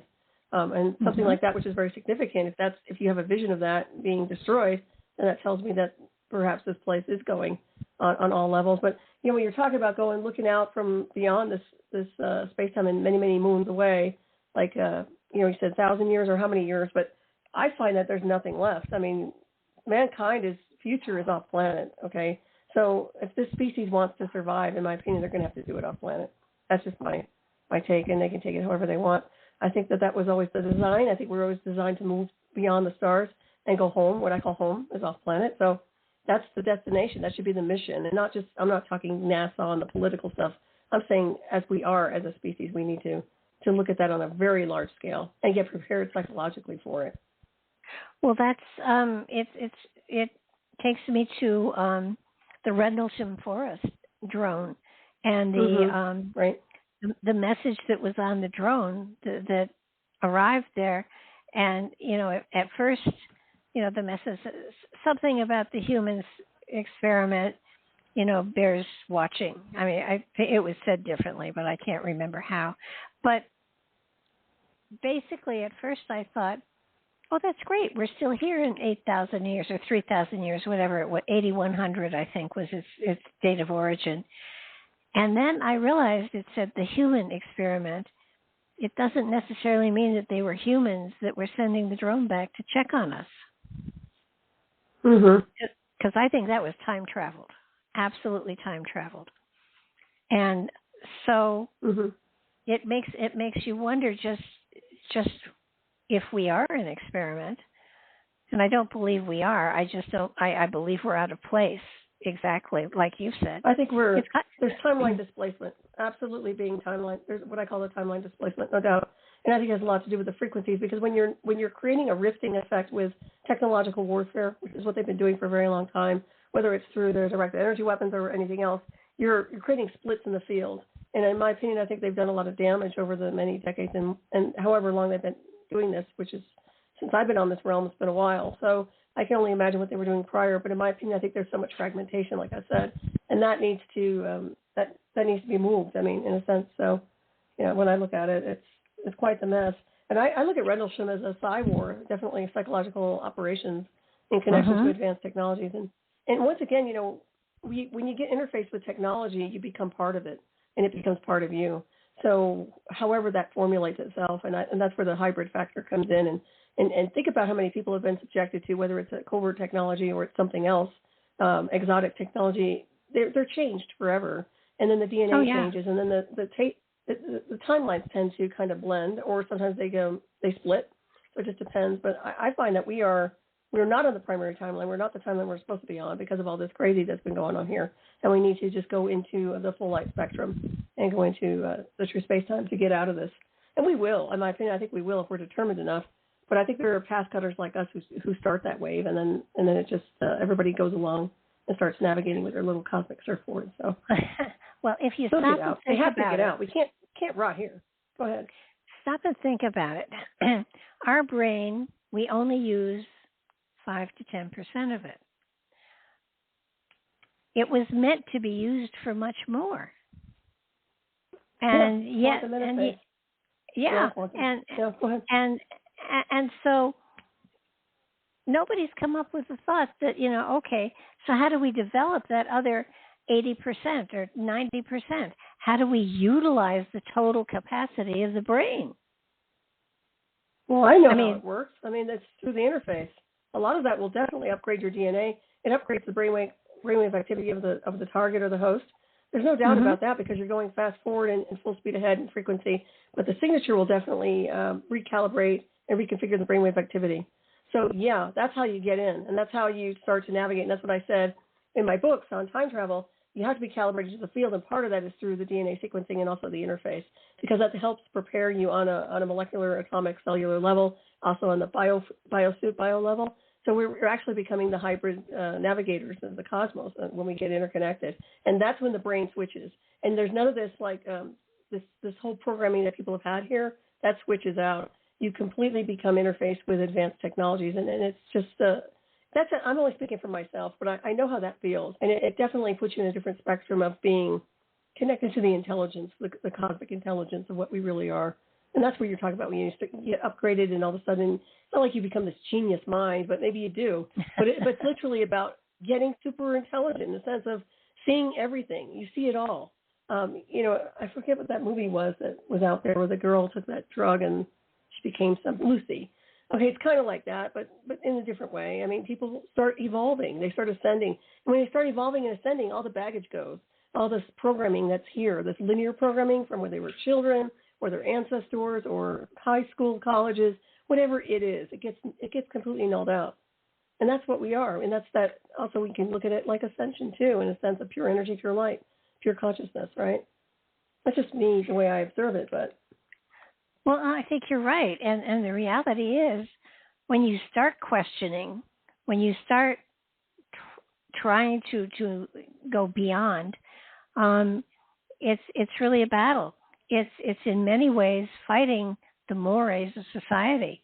How dare you question that? How dare you go beyond what hundreds of years of whatever have created? But even in the Bible, Jesus said, question everything. Oh, yeah. Yeah, you definitely don't want to sit in the background and just observe and then go along with the flow. It's not in my DNA to do that anyway. I've never been like that, so. So I'm sure you're probably not either. But No. I question everything and really look. Well, and that's the cool thing. And it's sort of like, I tell people, I'll give you my opinion. It changes on a regular basis, but and I'm always open to listening to somebody else. But I forget, where was I? I was at a radio show and somebody called in and gave me a whole bunch of stuff from the Bible, and I listened, and he said, what do you think? And I said, well, I truly believe you believe deeply and passionately in what you just said. But that's not my philosophy. Which there was no argument. It just wasn't my way of thinking. Right. And it's a grimoire any way you look at it. It's go ahead. Well, everybody has their own, and that's the coolest thing, that we all have been, the point is not making everybody exactly the same. It's giving everybody the opportunity to learn and grow in different ways, which makes for a richer society.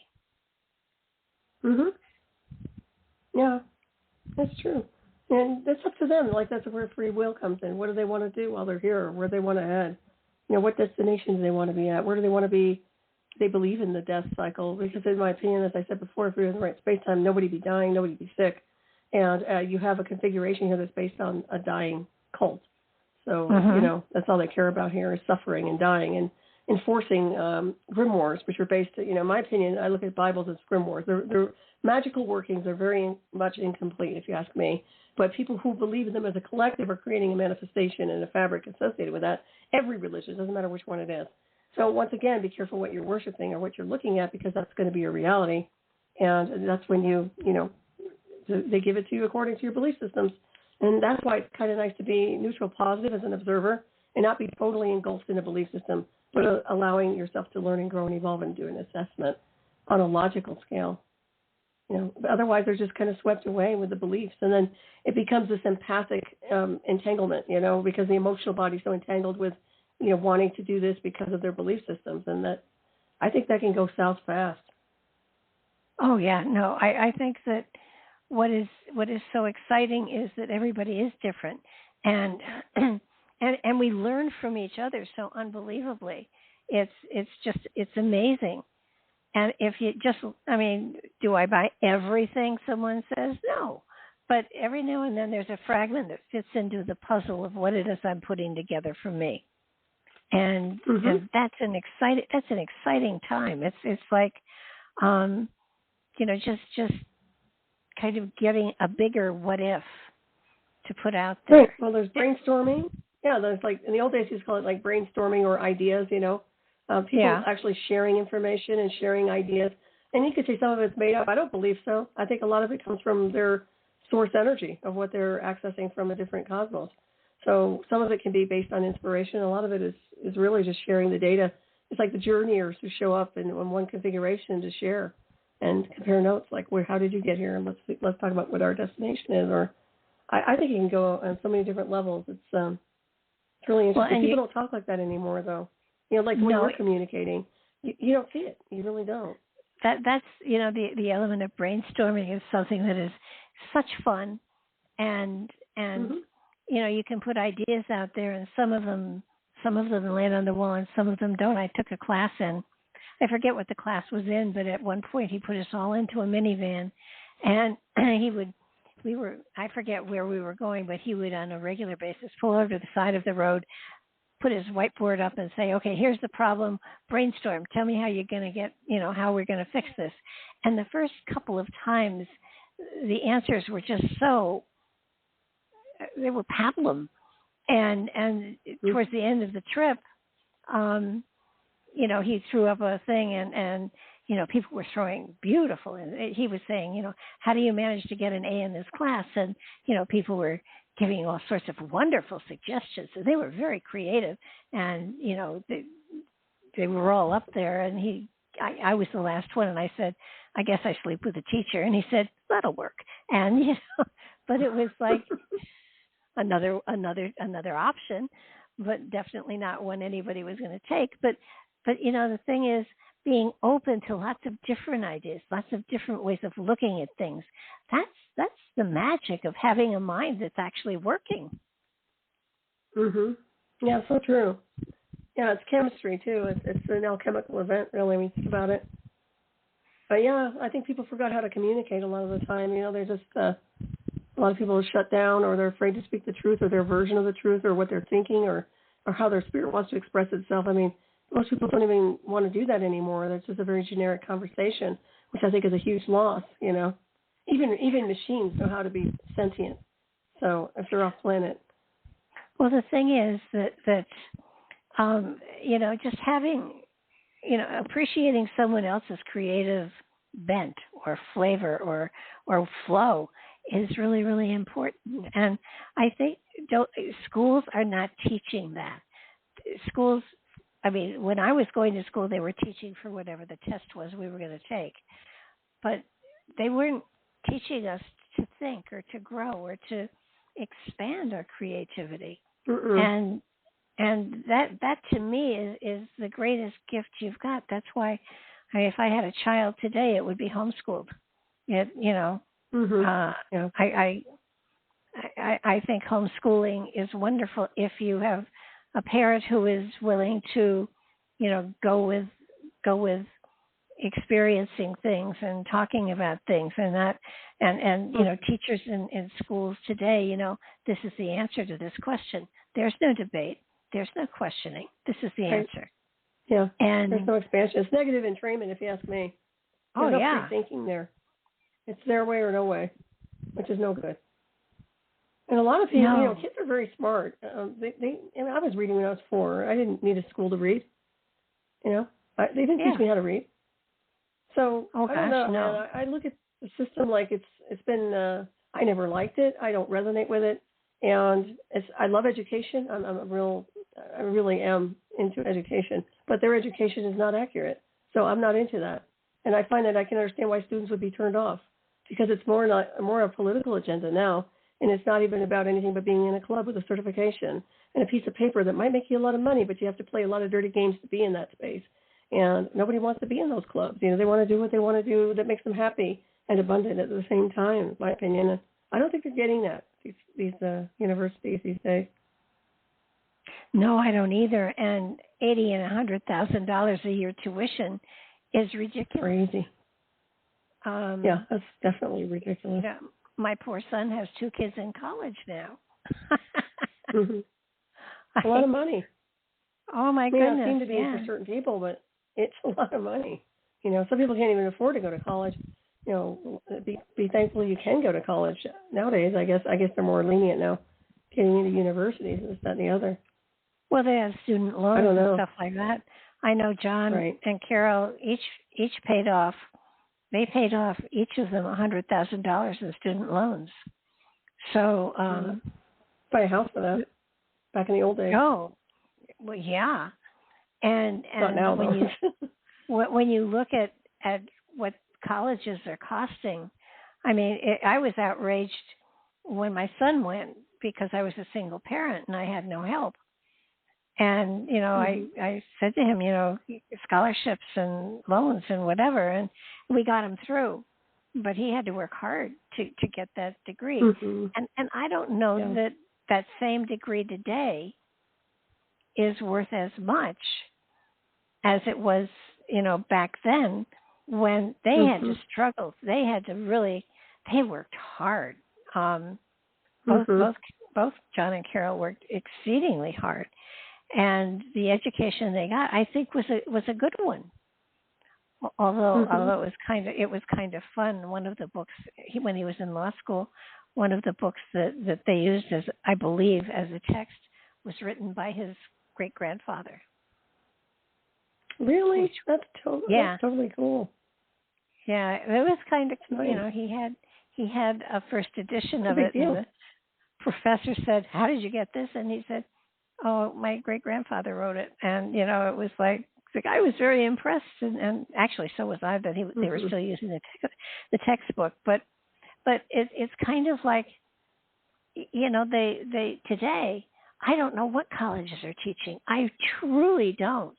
And when you see what's going on the campuses these days, my granddaughter starts her first year now, and her brother, this is his last year in college. So this is the hardest year for John and Carol because they have 2 kids in college.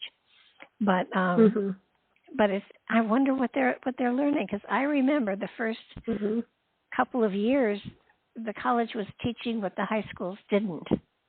So you really didn't get any education there. And when I think back on all of it, all of the stuff that I've learned to this point in time, I taught myself. I did the research. I learned. I gathered the information, and it was an exciting thing. But not everybody can do that. That's true. Yeah, it's a whole different world now. And of course, I think I'm still a firm believer in hands-on training. I think that's the best way you succeed is to roll up your sleeves and get involved, and just be interactive with whatever it is, because that's how you grow and evolve the most, in my opinion.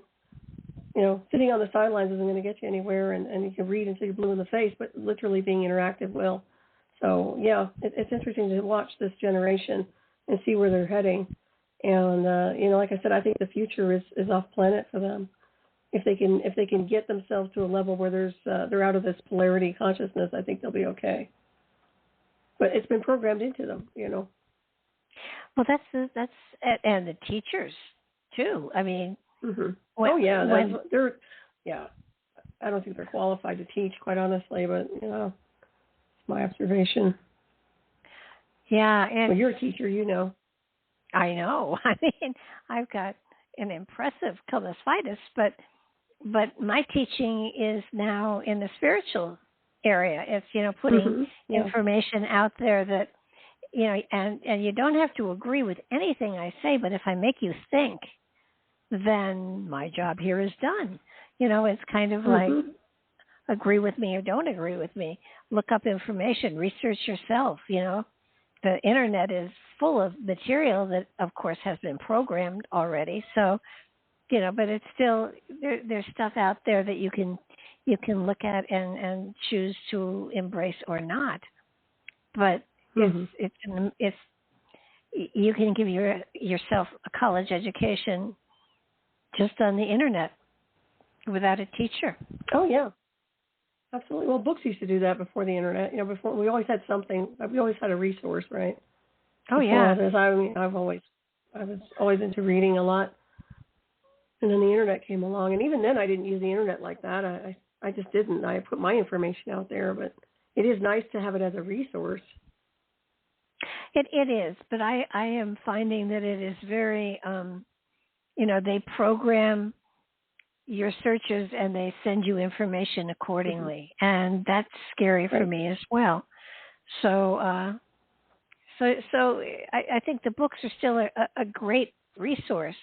And when I was in junior high and high school, I read my way through several libraries on certain topics. One would be science fiction, and kind of trying to find information that felt resonant to where I was in that particular moment in time. So it's really, I think it behooves all of us to educate ourselves and not take a class, but to really to read up, to get a book or two, and to. I think that's kind of it has turned me off on doing workshops or things like that, because I think everybody should be their own teacher, and you give them philosophies and say apply it or not, or make it better on your own, but do some work. I have always found that unless a person does the work and has the ideas on their own, they are not going to use the material. If it's just something they memorize to get a good mark on a test, it's useless material. But if it's something that they had to gather on their own and learn on their own, then it's a valuable asset they can apply to lots of different places and areas. I know when first I started meditating, or trying to, I tried all the traditional forms, and none of them fit. I went to an ashram, and they asked me to leave because I had a back problem, and I couldn't sit the way they wanted me to sit on the floor. And I said, just give me a chair against the wall, and I'll be fine. And they said, no, you can't do that. You have to leave. So because I couldn't, How spiritual. Yes. Really? I mean, when I was muttering out of my breath as I left, it was kind of like, that's no spiritual anything. And no, it's, you want me to mold into that pattern and be what you expect. Why can't I just learn on my own? And so I did. I found modalities and ways that I could turn my brain off and just listen.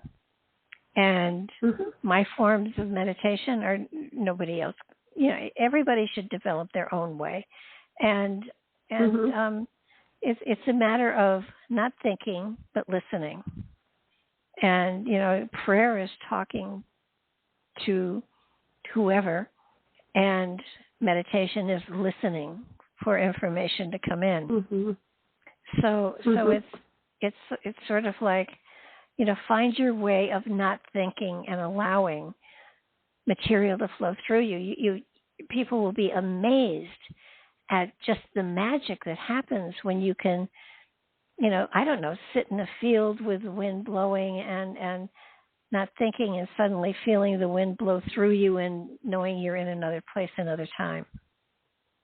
Yeah, those moments are very magical. Oh, geez, yeah. The interaction, with nature or anything else, yeah. Very, very pretty. Very nice. I think it makes a lot of sense. It's such a nice conversation tonight. Yes, we touched on this subject because it kind of puts us in a nice spectrum of information. Well, especially today, with so much confusion going on in the world, all over the world, and just, kind of, how do you come to center? How do you get yourself to a place of peace so that you can ride the winds of time and not fall off the boat? Oh, that's good. Yeah, it's pretty. It's very poetic. It's very nice. But put that in your next one. Yeah, I'm going to write it down. But we get so caught up in listening to people ranting and raving and accusing each other of all sorts of things, when the reality is we want someone who loves humanity and loves the world and wants it to be a better place. And that's what all of us are looking for. So if all of us become that person, sooner or later we'll tip the scales, and that will be the kind of person that does come into the powerful places that we have that have to be filled. And we don't want childish bickering. We want people to love humanity enough to be able to see everybody as one family. And how do we take care of that one family? Not dividing everybody up into different categories, but it's one family. How do we take care of the family that we've got here? And I don't see it happening yet, but I have great hopes that it will. But I find that most institutions will dissolve. I think that to get to that level, it would probably be something based on off-world intelligence design. I probably mentioned that before, and just having a more of a neutral, positive fabric connected in. Because it's all this bickering and all this stuff that's going on is a political thing. It's not even in this country; it's everywhere. So all that has to go somewhere. Well, I think, but you put it out to the field. But what is scary is that if you take it in, then you make it your own, and it transpires into your own individual family. And then there's arguments, and there's dissension, and there's all sorts of things. We want peace. We want love. I mean, and yes, I think you're right. I think our true place is off-world, off-planet. I don't think we're ready to do that yet, because there's... They're not trained for it. Problem is, they weren't prepared for it. They should have been prepared centuries ago for it. But I do find that those of us who are prepared for it will be going in one form or another. We're out of here. So, and I don't say that in a bad way. I'm just saying, you can wait till the world implodes, for people to get up to speed about things and know they're never going to be ready. Well, they may not be, but we are. Okay. So it's kind of like the cars running, and nobody even has a vehicle built. And it's like, wow. So, well, I think that's where you get breakaway civilizations. I do. But I think that's why, talk of the Anastasi. I would love to have known what their culture was like before they decided to go off planet. I mean, they were... Origins are off planet or nothing. Yeah, I mean, it's just, they, as a people, they disappeared. So it's kind of like, what was their culture like? There's nothing left to tell us. And it's kind of that could happen here again, with the different fields and frequencies. I was talking about those portals and those intersecting points. You could have the same thing where all of a sudden everything phases in and phases out. And you lose a certain percentage of the population, not through particle beam weapons system, but more about traversing a galactic highway. I mean, that to me would be a nice solution. Well, we'll have to see. Without people like you here, how will anybody know about that? And how will anybody learn about that? I agree, but think about our what we are sharing, which is a lot of information to those who are listening. But think about it. Even if we're not here, okay, so we left a benchmark of data, and will it be remembered? I don't know. Do you really think it will be? We were talking about what will be remembered of anyone. Will their books still survive? Will the information? I think with some people it will, and it will inspire them to keep navigating and going into another configuration of space-time. But yeah. Well, when you stop to think about it, what if everything does sort of blow up and whatever? I was worried at one time, how do we leave our mark? Because, to the victor go the spoils and the victors write the history. And so it's kind of like, how do you leave a mark? And it finally occurred to me that all of these electronic broadcasts that we do are floating out there. And they're probably timeless. And at some point in time, billions of years in the future, somebody will be traveling through and will hit the channel that is this time frame and will be able to listen to Blog Talk Radio. Well, that's one way. But you've already done that even through your own interface with the cosmos. I mean, through your organic interface with the cosmos. But I find that even the technology I've been interfaced with, that's way out beyond the space-time. It's out there somewhere. It could come back as something very, very different in the machine realm. I find that there's a lot of interesting stuff going on above our heads and beyond the space-time, which I'm excited to look at, and I hope that we get an opportunity to see it. But I think that your books and what you put out, that's permanent archive of time capsules. We put out time capsules through our books, through your radio shows and my radio shows. I think it's beautiful. I really do. And if we can say anything that we've made a mark, I think that that's one of the ripple effects. I think that's one of the best things we could have ever done is to take a stand up and be out there as a presence and in the field. And this is a different frequency field, but it's radio transmission, any way you look at it. Well, that was my thought, that no longer are we looking for carvings on rock, but we're looking for vibrations in energy. And that's right. And so that they're out there. They're floating. I don't think they dissipate. Signatures. No, they don't. And it's sort of like the holograph, too. It's holographic to some degree when you think about it. Mm-hmm. Absolutely. Well, that's why, I'm getting as much out there as I can because, a lot of the authors that I interview have wonderful material.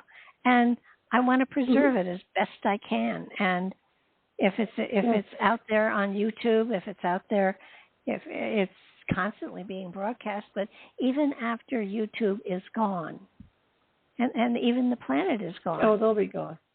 The frequency is out there. Oh, yeah, the streams are out there, the light particles are out there, everything is out there, and the beacons are out there, which is, in my opinion, kind of like us, as star beings. I mean, everyone is a star body, right? Even though they're here kind of tethered temporarily. But we're out there. We're all out there as stars among many. So, yeah, I think it's a really cool thing. And when you look at it from that perspective, it really changes the dynamic. Well, yeah, I mean, this feels like for this time frame exactly, this moment in time anyhow, this is what I'm meant to do. This is what you're meant to do. And, it may change tomorrow, but it's getting it out there. It's sharing with people. It's, even after I'm not here and you're not here any longer, our voices are still going to be out there. And that's cool. I think it's cool, too. And we were always heard, too. I mean, even if we're not on the Internet, in my opinion, when you're speaking to the cosmos, you're already being heard. You're being heard and acknowledged. And I think people need to remind themselves they are co-creators to source. Whether they're like I said, if you really look at yourself as an energy being, it takes on that formula that you're never alone in a sense, that you have an access just something that is intelligent. Absolutely. The sacred witness. Well, that's a great way to end. Do you want to share everybody your contact information, and we'll call it a night? Oh, yes. Well, wonderful show with you, Barbara. As always, I love being here with you every month. And thank you for everybody listening. I'm over there. It is. It's always fun. I'm on Hyperspace Night Files. That's at, 3 p.m. Mountain Time, 5 p.m. Eastern Time over there on Revelation Radio Studio A on Fridays. And then Saturday night, Raven Star's Witching Hour. People can tune in over there to 12 midnight Eastern Time, 9 Pacific. My books are on Amazon.com. And my website is nightshadowanomalydetectives.net or .com. Okie dokie. And I'm here on Nightlight on a pretty regular basis. And if you want to see the schedule, you can go to barbaradelong.com, or you can go to or you can go to cosmicdeckofinitiation.com as well. That's the other website. And check out the material and check out Solaris's books, because they are fabulous. So read them in order, and you'll be educated beyond your imagination. So for tonight, and next time it's your turn to pick a topic. Uh-oh. Okay. I'll do my best. All right. And until next time, Solaris, good night. And good night. Thank you, Barbara. Oh, thank you. And good night, everybody. Thanks for joining us. It's been a pleasure, as always. Thank you for being there to provide us the opportunity to get together once a month and share our philosophies with you, and to put them out there on the ether for all time. Good night now.